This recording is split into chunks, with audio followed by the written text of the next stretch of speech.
সরাসরি খেলা দেখার আনন্দ উপভোগের জন্য আর মাঠে না গেলেও চলবে, মাঠ আপনার ঘরে এসে উপস্থিত হবে। ফুটবল অনুরাগীদের জন্য এমন একটি সুখবর দিয়েছেন রিয়াল মাদ্রিদের president Florentino Perez. Infinite Santiago Bernabeu নামের একটি মেগা প্রকল্পতে হাত দিয়েছে রিয়াল মাদ্রিদ। প্রকল্পটি চালু করার জন্য ক্লাবের পক্ষ থেকে প্রযুক্তি জগতের জায়ান্ট কোম্পানি অ্যাপেলের সঙ্গে আলোচনাও শুরু হয়েছে বলে জানিয়েছে প্যারেজ।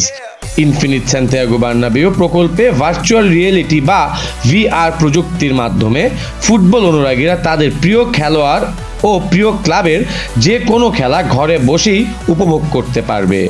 এটি দর্শককে এমন মাঠের দর্শক ভর্তি গ্যালারিতে বসে খেলা দেখার অনুভূতি এনে দেবে।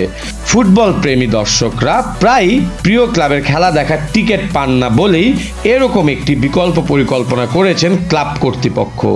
টিকিটের চাহিদা পূরণে এটি কার্যকর ভূমিকা রাখবে বলে সংশ্লিষ্টরা মনে করছেন। সম্প্রতি রিয়াল মাদ্রিদের প্রেসিডেন্ট ফ্লোরেন্তিনো প্যারেজ জানিয়েছেন, পর্যাপ্ত টিকিটের অভাব একটি বড় সংকট। সবাই সান্তিয়াগো বার্নাবিওতে এসে খেলা দেখতে চায়। এজন্য আমরা অ্যাপেলের সঙ্গে আলোচনা করছি যাতে মানুষ ঘরে বসে চশমা চোখে লাগিয়ে এমনভাবে খেলা দেখে যেন তারা স্টেডিয়ামে উপস্থিত হওয়ার অভিজ্ঞতা লাভ করে। সর্বত্রই যেন ইনফিনিট সান্তিয়াগো বার্নাবিও। প্রকল্পটি রিয়াল মাদ্রিদ ও অ্যাপেল যৌথভাবে বাস্তবায়ন করবে বলে জানিয়েছে স্প্যানিশ গণমাধ্যম মার্সা। তবে এটি বাস্তবায়ন করতে কিছুটা সময় লাগবে বলে ধারণা করা হচ্ছে।